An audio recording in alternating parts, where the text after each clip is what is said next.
Hello everyone, welcome to the life of a regular biker in Bangladesh. I think বাংলাদেশের মোটামুটি সব বাইকারদেরই ইচ্ছা হয় একবারের জন্য হলেও মোটো ভ্লগ অথবা ভ্লগিং করা। তো অ্যাজ এ বাইকার আমারও ইচ্ছা হয়েছিল বাইক কেনার প্রথম থেকেই যে ভ্লগ করব, ভিডিও বানাবো, মোটো ভ্লগ করব, কিন্তু আই হ্যাভ নো আইডিয়া যে ভ্লগ কিভাবে শ্যুট করব, কোন অ্যাঙ্গেল থেকে ভিডিও করব। অনেকেই দেখি হেলমেটে মোবাইল মাউন্ট লাগায় অথবা গোপ্রো ইউজ করে। তো আমিও মোবাইল মাউন্ট দিয়ে কখনো ভিডিও করছি। আমার কখনো ওরকম ভালো মানের অ্যাকশন ক্যামেরা ছিল না যেটাতে আমি ভিডিও শ্যুট করব, কিন্তু তাও একটা ইচ্ছা ছিল যে কখনো ভ্লগ করব, আপলোড করব।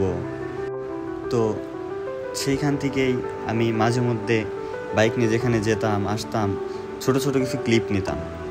তো এই ছোটো ক্লিপগুলি কখনো ওই ফেসবুকের স্টোরি অথবা কয়েকদিন পর ফোন থেকে ডিলিট করে দেওয়া ছাড়া আর কোনো কাজে লাগতো না। তো তাও হুট করে এবার ভাবলাম যে না, সবগুলি ক্লিপ এক করে সাধারণভাবেই ভয়েস ওভার দিয়ে একটা ভিডিও বানাবো। তো আমি যখন আমার প্রথম বাইক সুজুকি জিক্সার কিনি, তারপর R15 কিনি, আমি সবগুলিতেই ছোট ছোট কিছু ভিডিও ক্লিপ করছি, কিন্তু কখনো ওরকমভাবে আপলোড করা হয় নাই, কোনো কন্টেন্ট হিসেবে কোনোভাবে আপলোড করা হয় নাই। আমি আপলোড করছি পেজে ছোট ছোট ভিডিও, কিন্তু ওইগুলিকে আপনি কোনো কিছুর আওতায় ফেলতে পারবেন না। তো আমার ইচ্ছা যেরকম ছিল ভিডিও করব, আপলোড করব, সুন্দর ফ্রেমিং করব, কিন্তু আমার কাছে কোনো আইডিয়া নেই আমি এগুলি সব কীভাবে করব, কীভাবে ভ্লগ স্টার্ট করব। কিন্তু তারপরেও আমি সব ছোট ছোট ক্লিপগুলি এক করলাম, এই ব্যাকগ্রাউন্ড মিউজিক তারপর ভয়েস ওভার দিয়ে একদম অগোছালো সব এলোমেলো ক্লিপগুলি একসাথে করে একটা র্যান্ডম ভিডিও বানাইলাম।